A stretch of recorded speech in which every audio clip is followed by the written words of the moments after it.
Anger Management, Controlling Anger and Frustration by Owen Jones. Narrated by Kim Summers. Published by TekTime. About anger management.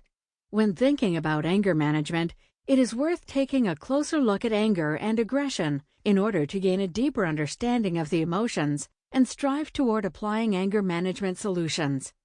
Often, when someone feels frustration, they are liable to blow up when their emotions are aroused. However, frustration does not occur overnight. Rather, frustration occurs when underlying issues come to the surface.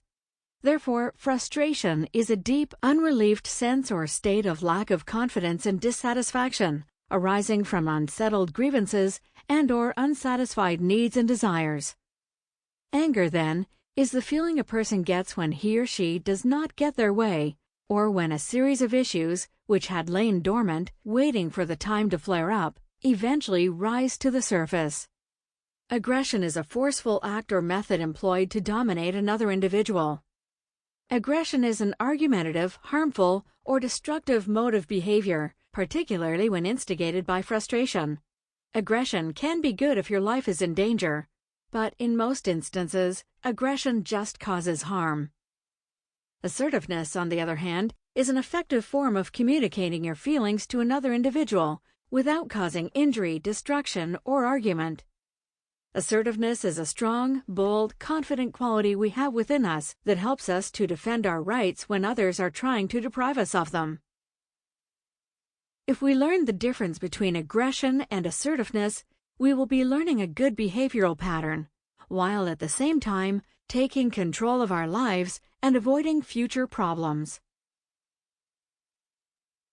If you are feeling frustration, you might want to sit down and go over your beliefs, opinions, theories, reasoning, etc. in your mind.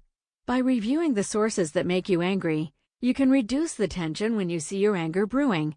You will then realize that it is not worth getting angry, since the causes of your frustration are out of your control. For example, when you are evaluating yourself, you might see another point of view and conclude that your frustration is out of order. These strategies are all about anger management. Assertive action against a person who has done you wrong can prove far more effective than blowing a fuse. We can see from an example about anger management how a person loses his or her temper and what the consequences he or she must face are because of this reaction. For example, two people are engaged in an argument and a fight breaks out. One of the individuals was accused of spreading lies about the other one. The ensuing violent episode attracts the neighbors who call the police. When the police arrive, both parties are placed in handcuffs and both are led off to jail. Their problems have increased because they both may have to pay fines, court costs, and possibly probation fees. So one problem has led to a series of other problems, but it does not stop there. When the pair has paid off all of their fines, costs, and so forth, they will have a police record whereby everyone will judge them for the rest of their lives, considering them immature, violent people who are not to be trusted. Now let us look at another example where assertiveness was used in this scenario about anger management. A couple of people confront each other after one person has spread lies throughout the neighborhood about the other person.